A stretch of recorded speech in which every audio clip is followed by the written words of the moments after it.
I'm going to call the March 20, 2024 Williamsburg Planning Commission meeting to order. Heather, would you call the roll, please? Mr. Phillips. Here. Mr. Hamilton. Here. Mr. Tarley. Here. Mr. Boswell. Here. Mr. Granger. Here. Ms. Liebel. Here. Thank you. Our first agenda item is the approval of minutes from our February 21 meeting. Are there any requested changes to the minutes that have been posted? Hearing none, is there a motion to approve the February 21, 2024 minutes as submitted? So moved. Second. Mr. Hamilton. Mr. Phillips. Aye. Mr. Hamilton. Aye. Mr. Tarley. Aye. Mr. Boswell. Aye. Mr. Granger. Aye. Ms. Liebel. Aye. Okay, thank you. Our next agenda item is an open forum, which is an opportunity for anyone here to speak to the commission on matters that are not on the agenda. As you know from reading the agenda today, there were 3 applications that were on the agenda that have been pulled by the applicant. So those are not going to be heard today. If you are here to speak about the Historic Triangle Recreational Facilities Authority applications, this would be your time to do that because we're not going to be hearing those separately. I don't see anybody with that or anything else that you'd like to talk to us about. Okay, I'm going to close the open forum there. We don't have consent agenda items to deal with today, so that gets us to the first of our 2 agenda items that we do have. The first one is PCR 24-008. Ms. Griffin, the floor is yours. Yes, hi, good afternoon, Chairman Boswell and all members of the Planning Commission.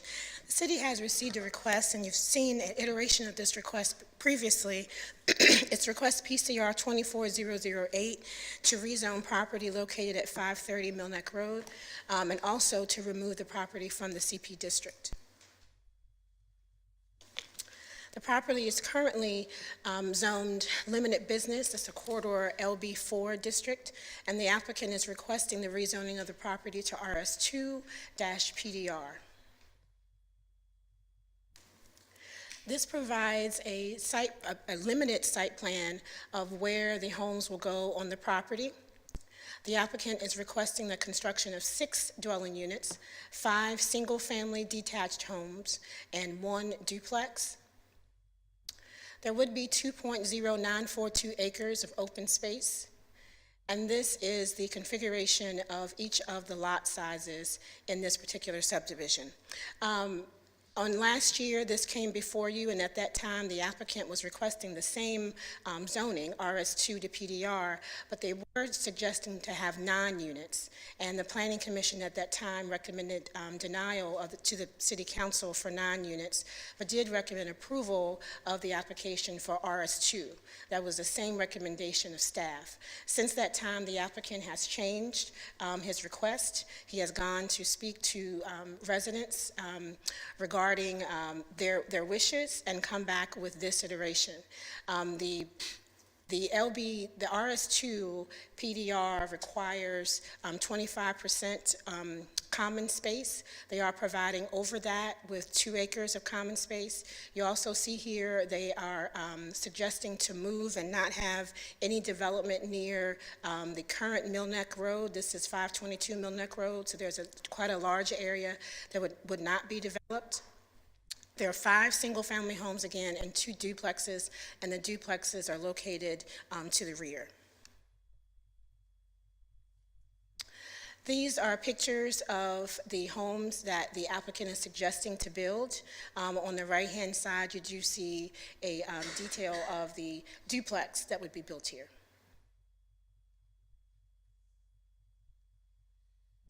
The LB4 district is established to allow the location of office and limited commercial uses along the city's major highway corridors in a low-intensity manner that can be employed as transitional land use between residential neighborhoods and high-intensity uses. This is the current zoning for this area.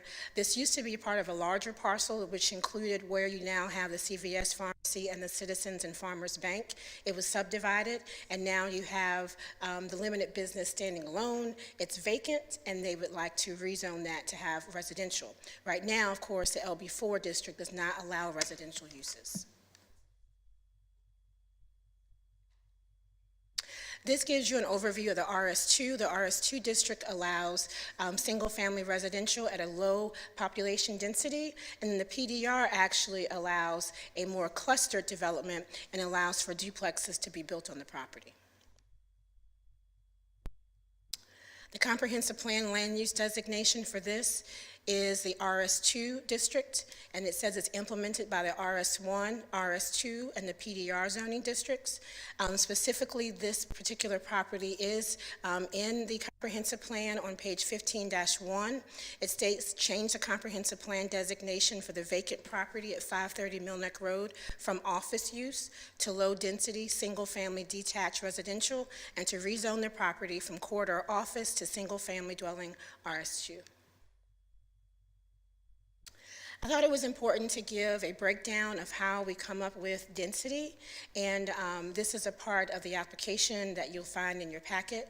But the total land area for 530 Mill Neck Road is 3.0447 acres. Net acreage based on the slopes is 2.53 acres, and then there are some wetlands on the property, 0.06 acres, and so that gives you a net total acreage of 2.47 acres.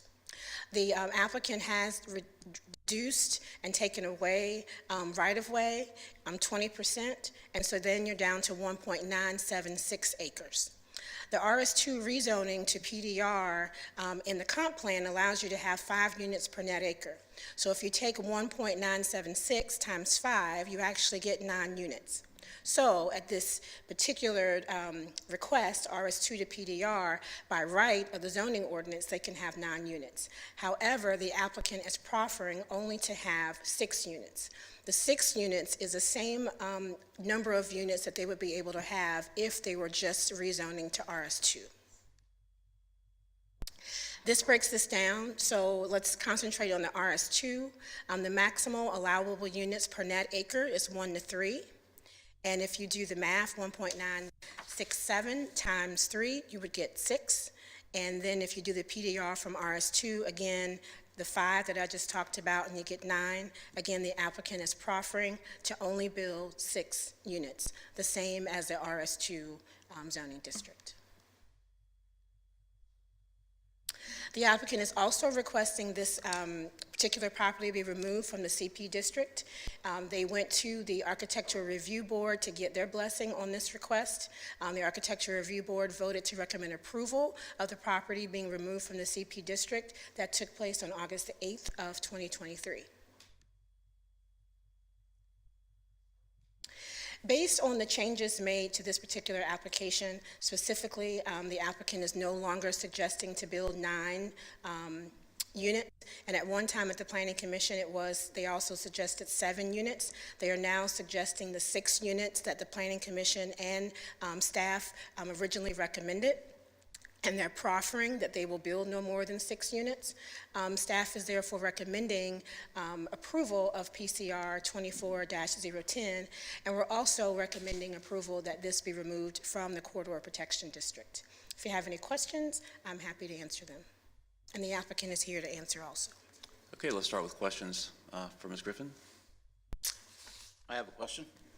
What do you think the 6 units translate to as far as a traffic count on Mill Neck Yes, Road? so the traffic count, I believe in the staff report, it gave 54, either 58 additional cars on that particular street. Trips per day. Trips per day, thank you, Ms. Liebel. And if it was a business development that it's currently zoned for offices or something like that, what would we anticipate those trips to be? I can't remember the exactly amount, but the traffic impact analysis did show it would be more trips than the residential. I believe it was going to be about 3 times that. Okay. It was well more than 100. Than residential. And just by the number of cars or parking spaces that are allowed for a business versus that are allowed for residential would increase that. Okay. And this might be a question for the developer. There was a picture that showed the lots, and with the duplexes sort of on the back end of those lots, with the center drive aisle. I'll go back to that. All right.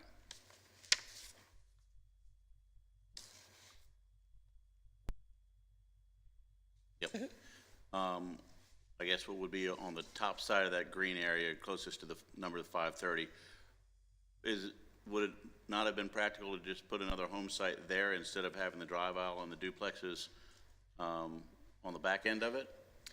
I would say that would be a question for the applicant. Okay, all right. That's all I have at the time. Thank you, Mr. Granger. Let me ask you a question that's kind of related to Mr. Granger's question. That space that he was talking about is, I mean, there's room to put a house there, obviously, at least one, maybe two. And I know the adjoining landowners are concerned about, you know, if this is approved as it is, what's the possibility, what's the procedure or likelihood, in your opinion, of, I guess it would be controlled by the homeowners association?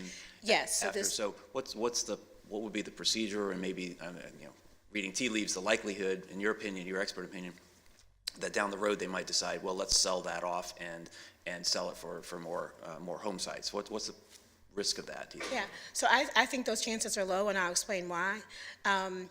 Again, the comp plan says that you can have 6 units, a maximum of 6 units, and they are proffering that they would only have 6 units. In order to amend a proffered condition, they would have to come back before the Planning Commission, back before the City Council, and have City Council approve their proffer to be amended.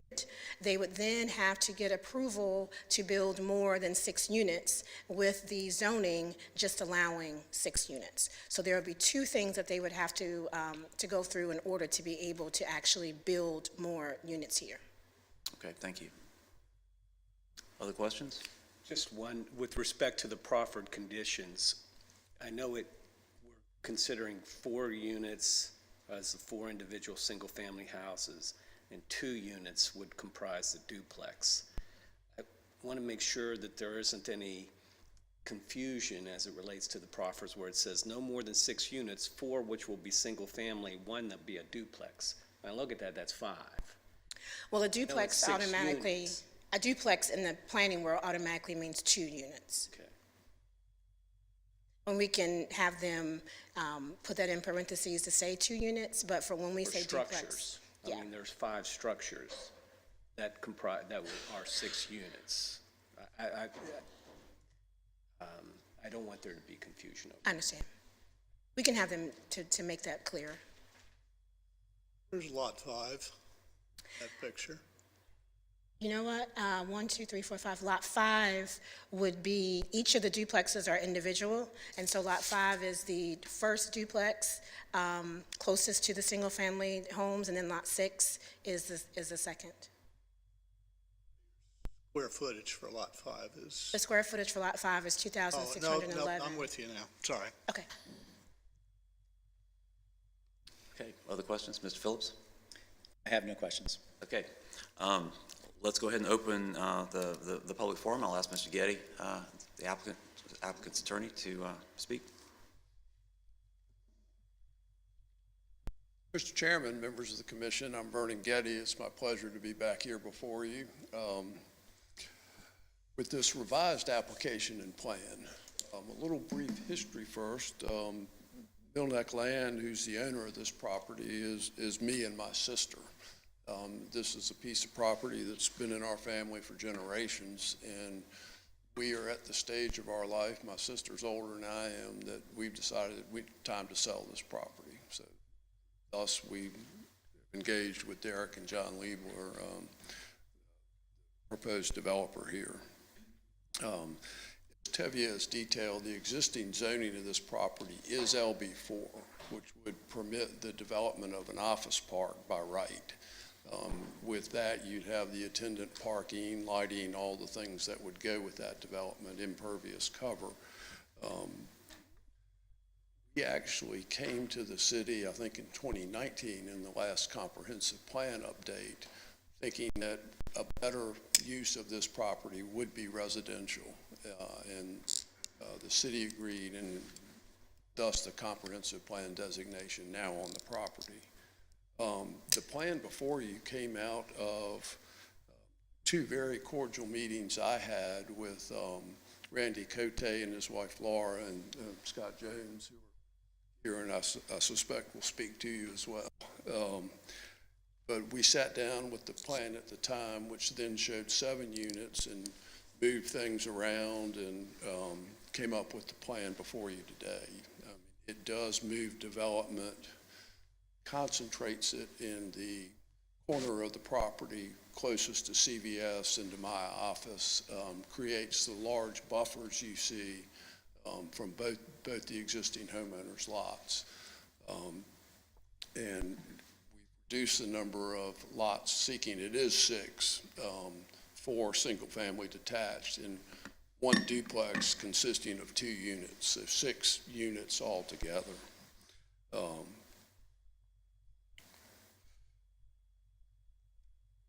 We had that meeting and went back, and the developer agreed to those changes, said, yeah, that works. And so I met again with Randy and Scott before even filing the application. So we had 2 meetings, and then the application before he was filed. So just a couple points. I think it now is consistent with the comprehensive plan, with the residential use and the 6 units. There is significantly less traffic than you would have with the by right use of office. I think it's 56 trips a day with this plan versus anywhere from 105 to over 400 trips a day, depending on the office uses, the particular uses that would go in that development. This development will be required to comply with the city's Chesapeake Bay Preservation Ordinance, Stormwater Management Ordinance. Our commercial development up front does, this will, but those are the only developments in this general area that have any stormwater management.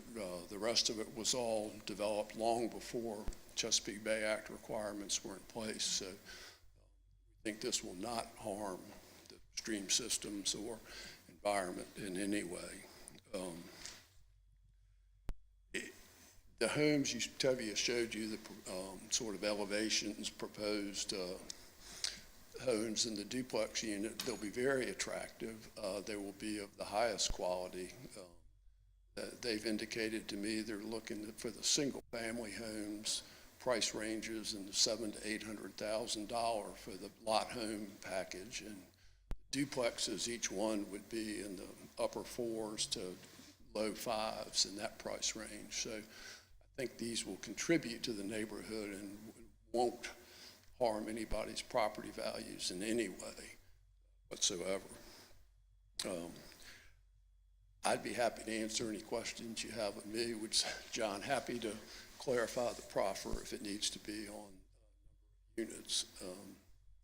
So with that, I would ask that you forward this on to council with a recommendation of approval. Okay, thank you, Mr. Getty. I believe Mr. Granger had the first question that you might be able to address. I don't know if we need that map back up, Ms. Griffin. So I think I do understand that you've met with some of the adjacent property owners. Right. And it was through those conversations that instead of putting the duplexes, what would be on the upper side of that closer to where the 530 is, you've got them behind the new parcels closest to your office building. Yeah, correct. We were actually at that time looking at a plan that didn't include duplexes. The idea of having a duplex came out of that meeting to allow that clustering of the development away from the existing homes. Okay.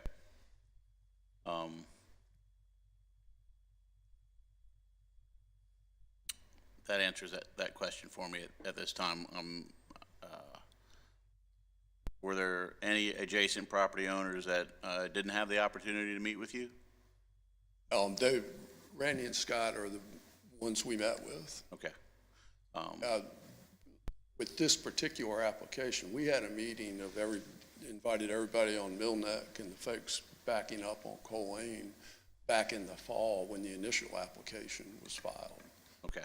I remember some discussion at the prior meeting that this came as a surprise to some folks, so I don't think there's a surprise element anymore. I don't think anybody could be surprised at this point.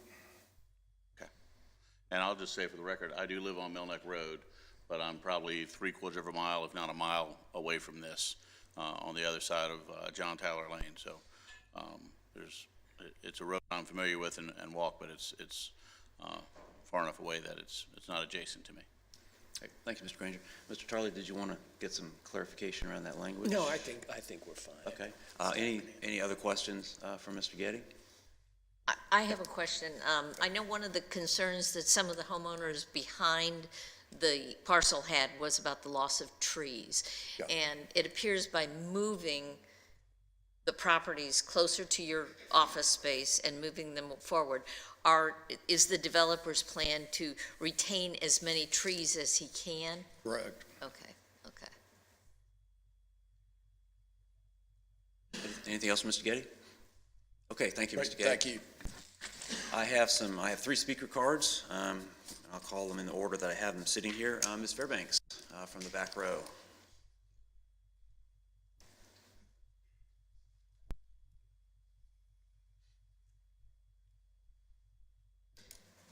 Sabrina Fairbanks, 119 Berkeley Lane in the Walnut Hills subdivision, across John Tyler Lane from this development.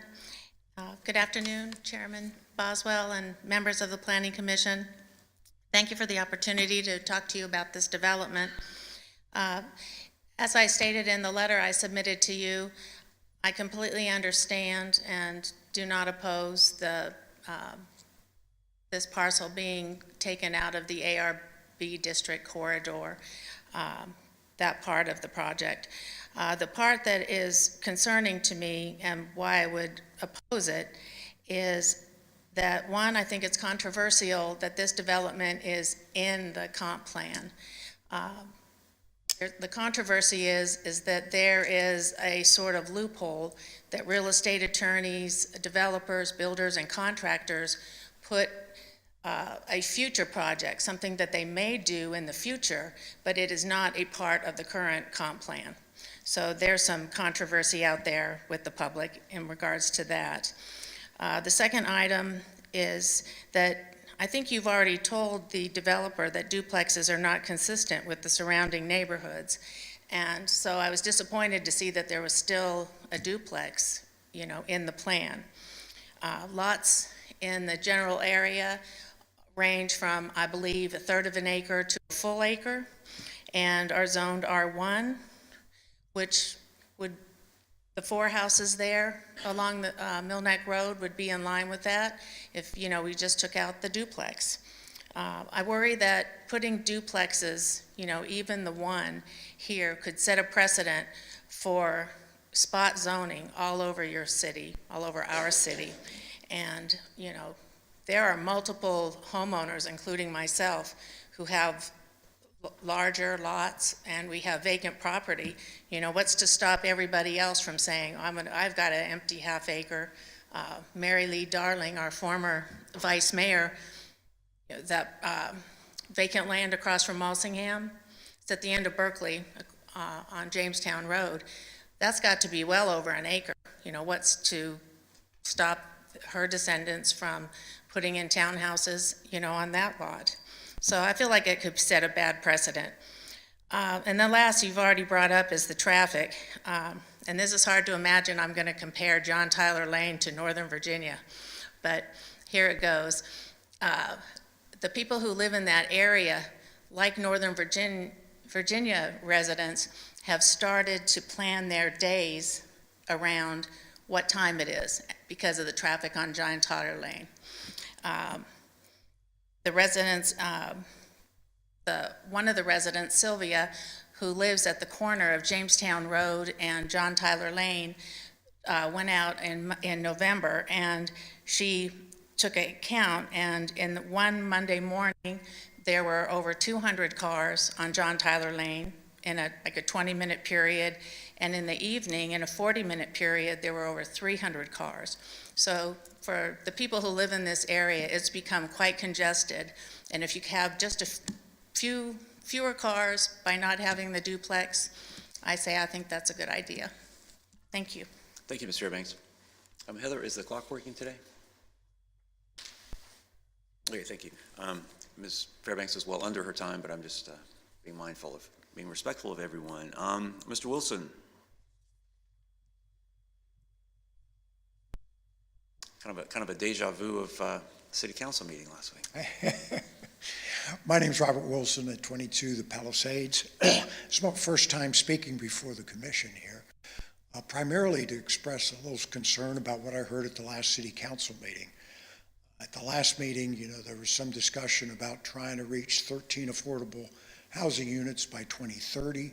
I think Councilman Dent said they've already approved 481. And there was a lot of concern raised about the impact of the cumulative impact on the city's infrastructure, water, sewer, and city services.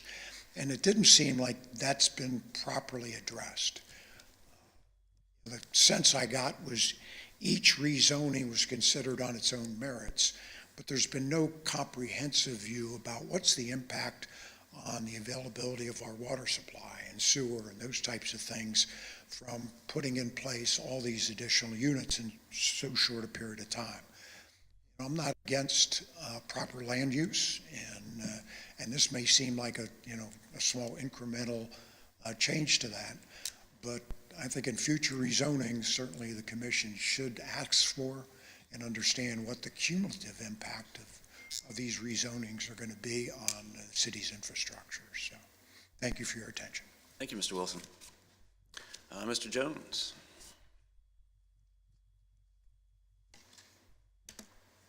Chair Boswell, Planning Commission members, thank you very much. My name is Scott Jones. I reside at 522 Millneck Road. I am the adjoining property on Millneck Road to this proposed development. I want to acknowledge that this conceptual plan is very much improved over the previous ones, and the concerns expressed by myself and adjoining property owners in large part have been met by moving the development further away from the RS1 portions of the neighborhood and away from the protected areas. But I still do have certain concerns, and one is for the number of units itself, the number of structures and the number of units. I do believe that the traffic estimate is implausibly low based on my experience with adjoining properties on Millneck Road.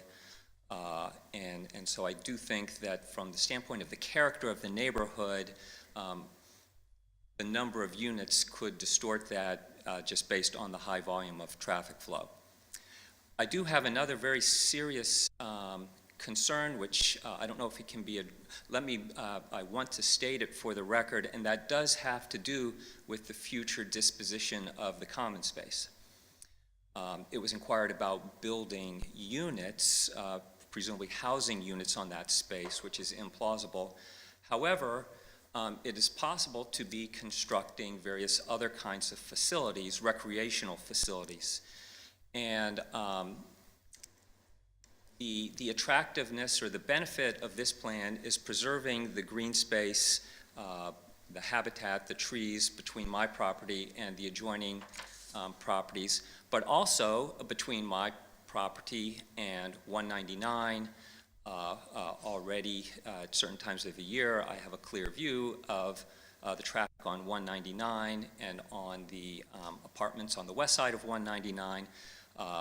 Removal of those trees would also give me an unobstructed view of the CVS loading dock.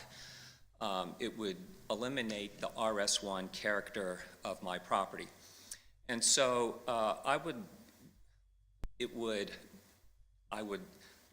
I'm not a lawyer, I'm not a land use attorney. However, I would like to see protections built in so that the association couldn't come back and propose building, say, a pickleball court on the property adjacent to mine, the removal of trees, and the creation of, what I would call, which would for me personally be an annoying addition to that. The proffer is specifically for the number of units. There are no other aspects of that. I don't know if that's legally feasible, but I'd like to express that as a grave concern of mine. Thank you. All right, thank you very much, Mr. Jones.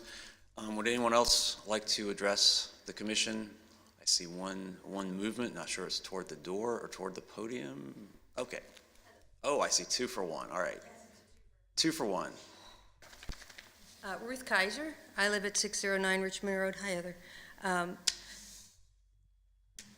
Really glad to hear you say what you said about protections. I'm sitting back here looking at the layout of the paved area that leads into the duplex, and it's suspicious that there's this little arm sticking off to the north there where you could easily extend that paved area into something else, what would actually be an enormous proffer, if I'm using the term correctly, and would maybe assuage many doubters and people who are very anxious about what's happening to this borderland with College Woods behind and this surge of development coming towards us, is that there's a land conservancy, and I would propose that there be serious consideration as a way of permanently preserving that green space, that area be donated to the Land Conservancy of this area, and that way we can all take a breath and feel like there will be no pickleball court, and there will also be no other units added to it when the next comprehensive plan comes along. Thank you for your time. Ms. Kaiser. Anyone else like to talk to us? Okay, I don't see anybody charging the podium, so I'm going to go ahead and close the open forum and open it for discussion among the commissioners. Mr. Phillips? Nothing right now. And Mr. Hamilton? Nothing for me either. I think it's important for everyone to remember that the by right use of this land right now is limited business. And so all of the objections that folks are raising are alternatives to doing nothing. But the real alternative that you should be thinking about is alternatives to limited business being built in this particular area.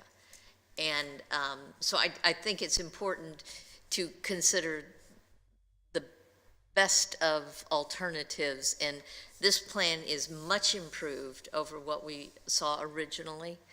And I think that perhaps a proffer for a conservation easement is a good way to assuage people's concerns, but it's also important to remember that it is limited business, LB4 right now. Ranger? So I was on planning commission when this, when it came up in 2019 about moving it into the comprehensive plan for residential, and we thought that was a good decision at the time, and looking back, I think it's still a good decision, because a by right office complex there is not something that I think is enthusiastic. I also, I think people who own property have a right to develop it, and if we say no, you can't do anything reasonable with it, then that's almost a taking.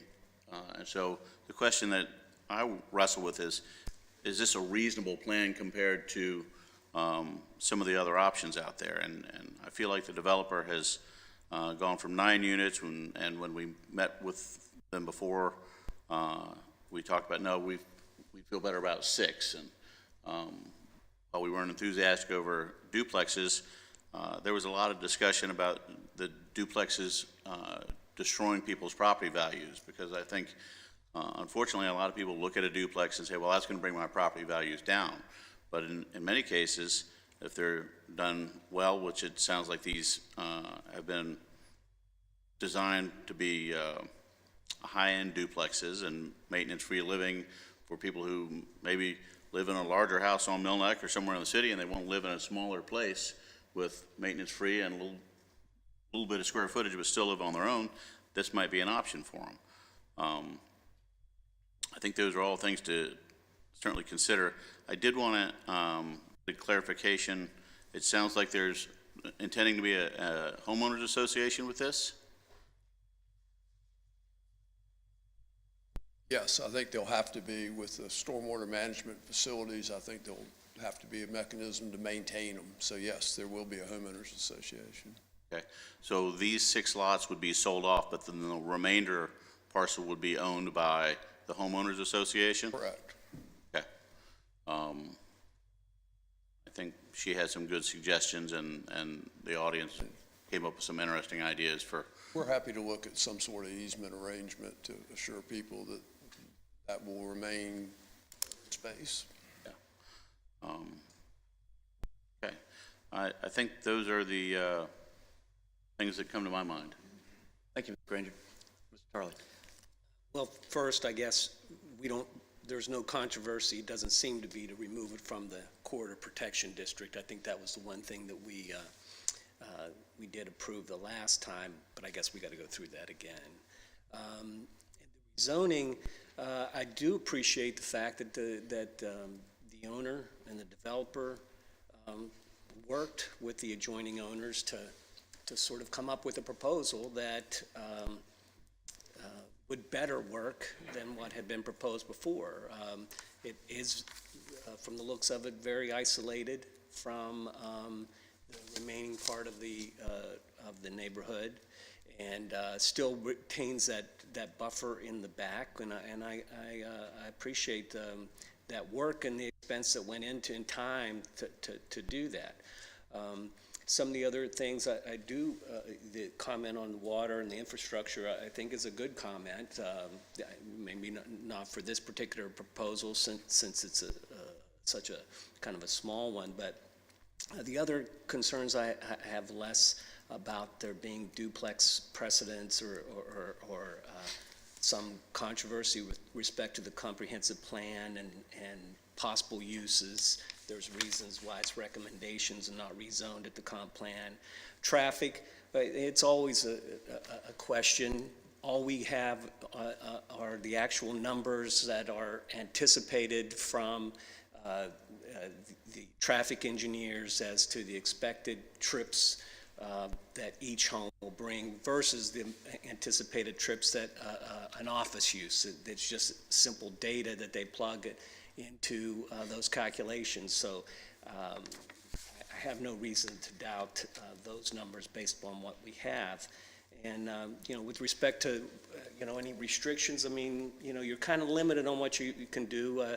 Conservation easements are a nice proposal, but because of the small size of this property, maybe it would be something that the city would take on, I don't know, but I wouldn't expect anything to happen out of that. And even if there are restrictions placed upon the common area, I think you can put those in the governing documents and require maybe city approval or something like that. But I think that there are things that can be put in place, and I look favorable at this application. Okay, thank you, Mr. Tarley. I had the honor of having dinner last night at the Virginia 250 celebration. 400 or so people at the Governor's Palace in a tent, and the invocation was given by the chief of the Chickahominy Nation. And I think if we asked him about land use and development, he would probably tell us that it started going bad in 1607 and has been getting worse ever since. To Mr. Granger's point, we have an obligation to make sure that people have a right to use their land in a reasonable way that does not unnecessarily and improperly infringe on the rights of everyone else, and that could be a tricky balance to meet. As Mr. Granger and I were what did we spend 3 years on the last comp plan update. Mr. Tarley joined us on that. Mr. Getty came in and asked us, he said, we're planning to sell this property. We're thinking it's going to be better as residential. We agreed, and that went into the comp plan after months and months, years of open meetings, open hearings, and was adopted by us unanimously and by City Council. So this change has been contemplated for years now as the 2021 plan, and that's the way the process is supposed to work. People get plenty of notice around it. I think it's.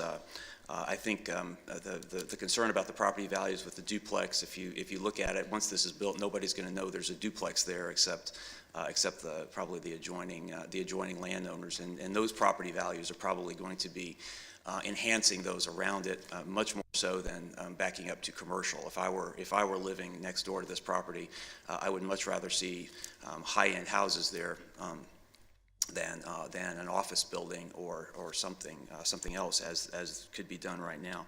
I think the idea of a land conservancy and easement, something like that, is a great idea. And what my thinking would be, if we're going to recommend approval of this, with a recommendation, because we're advisory, we're making recommendations, that we recommend that staff work with the applicant to see what the options are, and because the neighbors, of course, are going to be part of this process to see what the options are, because I think there's several options. Mr. Tarley has a good bit of experience with this, and it said maybe the homeowner documents as opposed to an easement, there could be a way to protect that, because I completely understand about the neighbors. They see a lot of green there. Well, what's going to happen when other people are in control of this? So I would ask if there's a motion to recommend approval of PCR 24-008 with the additional recommendation that City Council and staff work with the applicant to investigate options to protect that open space. Chairman Boswell, I have one little piece I'd like to add, because I think that the traffic on John Tyler Lane is a very significant issue, and I would hope that somewhere there's a reasonable solution to that traffic problem. I don't know that adding these units is going to exacerbate it, but there is a problem with the traffic on John Tyler Lane, and it's mostly because people don't want to go the other way on the roads that are already congested. So people are using that as a cut-through instead of a residential street. And I think it's very important that we acknowledge that and try to find solutions to that, because it's a cut-through right now when it should be a residential street. So that ties back to 199 and Jamestown Road and Strawberry Plains. So with that said, I want to make sure that we got that on the record. I am going to make the motion that we approve PCR 24-008 with the suggestion that we have them perhaps discuss, when they go to City Council, some green space preservation on there. I second that. Was that clear enough? I sort of asked for a motion, and then he made a motion. You got it? I did, yes. Mr. Phillips? Aye. Mr. Hamilton? Aye. Mr. Tarley? Aye. Mr. Boswell? Aye. Mr. Granger? Aye. Ms. Liebel? Aye. Okay, thank you, and thank you all for being here and for your comments. And by the way, that was a new application. You mentioned, because it was sent back and they made file a new application, which is why we had to bring that CP thing back. So that gets us to PCR 24-010. Ms. Griffin. Yes, hi, good afternoon. The city is requesting a text amendment to Chapter 21, Article 3, Division 12. This is the Colonial Williamsburg Historic Area. And we would like to include a new category of restoration and reconstruction under Section 21-413 as a special exception. And this would simply allow the restoration and reconstruction of buildings through the early American period. And this would be 1800 to 1840. Since 1991, the city code allows for the Colonial Williamsburg Foundation to reconstruct and restore buildings which existed prior to the year 1800, with the special exception, granted by the Board of Zoning Appeals. There has been an increase of research to look at history in a more holistic way, and have a more holistic understanding of the city's history, which has its origins in the colonial era, but may not have included a physical structure until after 1800. So just to explain, the BZA recently heard a request from Colonial Williamsburg to have the First Baptist Church included along Nassau Street. And what was noticed is that the actual structure was built after 1800. We know that this structure was important to colonial history, but under the current zoning would not be allowed to be rebuilt in that particular location. So therefore, the city is requesting that the zoning ordinance be amended to allow this building and others like it to be constructed in this particular section of the city. This would then allow any building from 1800 to 1840 that meets certain criteria to be built in the historic district. This just shows a map, a zoning district map of where the CW property is in the city. So one, we want to acknowledge that there is history that is not, that is after 1800, between 1800 and 1840, that is worthy of restoration, interpretation, and study. And of course, there would be some parameters around which buildings could be constructed. First, the reconstruction or restoration could occur will materially add to the historical understanding of the city of Williamsburg and its residents from the colonial area through the American period, 1800 to 1840. And then that there will be documentation, written evidence that shows that these particular structures and buildings have archaeological significance and existed during that time period. We have provided this ordinance and this language to CW, and we do have someone here today to speak to that from CW if there are any questions about the ordinance. Staff is recommending approval of PCR 2410. We believe it meets the intentions of the Colonial Williamsburg Historic Area to preserve, protect, and maintain the unique character and historic importance of the area. And also, we do recognize that it allows a broader interpretation of history within the historic area with clear parameters than what's currently allowed. If you have any questions, I'm happy to answer them. Okay, thank you, Ms. Griffin. You mentioned written evidence. Does that mean, period, from the period, or what are we talking about as far as documentation? No, when evidence of the buildings or structure is based on documentation showing that these buildings were actually built between 1800 and 1840. Thank you. Questions for Ms. Griffin? Do you happen to have on your slideshow a copy of the proposed ordinance? I do not, but it was included in your packet. Right. So what did you add, just paragraph 3? Let's see. Yes, so what was added was in section 21-413, its use is permitted as special exceptions for, Right, so number 3. I'm looking at it, so I just want to make sure that was the only change, was to add that subparagraph 3. Yes, that's the only change, subparagraph 3. Other questions for Ms. Griffin?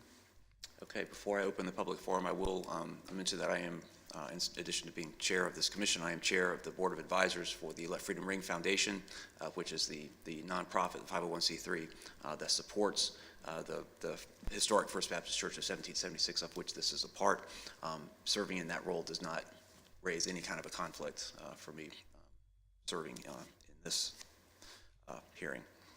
So let me go ahead and open the public forum. Mr. Hurst, would you like to tell us about this project?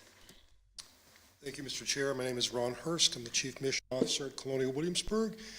And I should begin by saying that there are already a number of post-1800 buildings standing in the historic area, dating any time between about 1800 and 1857. They are all original structures that have survived on their original sites. In the case of the First Baptist Church building, the archaeological evidence for the structure is quite clear. That is the form of documentation that we have, in addition to written references to the building before it was destroyed by a tornado in 1834. We're sure that the building was erected between 1804 and no later than 1817. That is based upon the fact that a dated coin, 1817, was found under a brick in the foundation. Not purposely deposited, probably lost, but that is the date that the building can be no later than that period. It is a small wooden frame building on a brick foundation, about 36 feet long and 15 feet deep.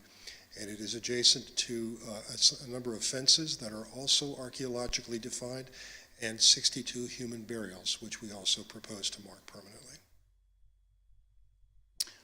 Are there questions? Yes, Mr. Phillips. This is just a question of information. How many buildings do you estimate are in this period, 1800 to 1840? Do you have any range estimate of that?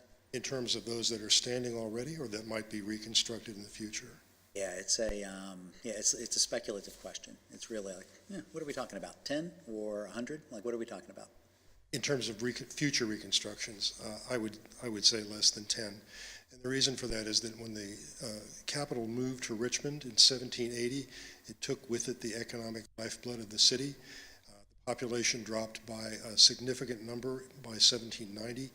And one of the reasons that there is a Colonial Williamsburg today is that for a very long period after the capital left, there was no money to tear down and rebuild.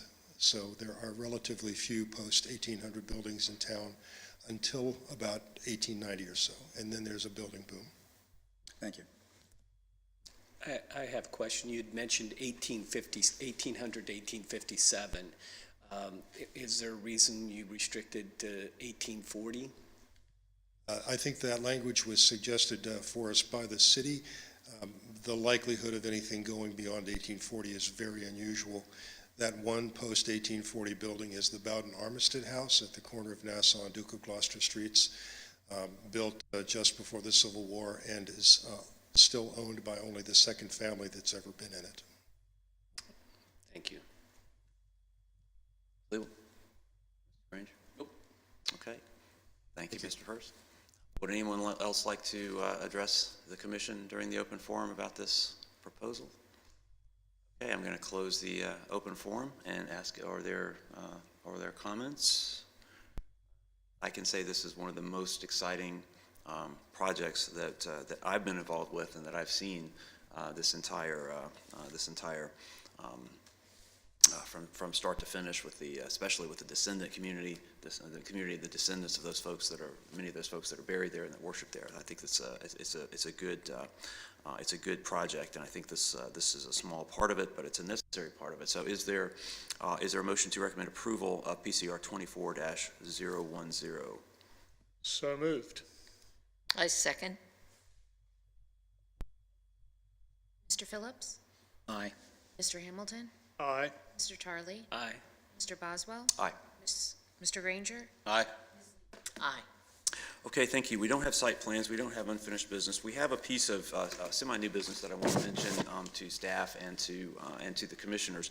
The three applications that were withdrawn, I think they were just withdrawn last night around 5 o'clock, and we all spent time going through them. So I think we know what's there, and I think we saw that they are fairly complex.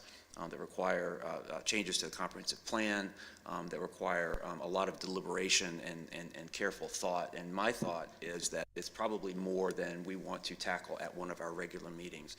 And so I want to propose and have on the record that I'm suggesting that we schedule, whenever whatever part of this comes back to us, whether it's in the same form or something different, that we schedule a work session to be able to just talk and go over some things in more of a detail, and more, as Ms. Liebel said, more of a brainstorming method than this sort of formal process.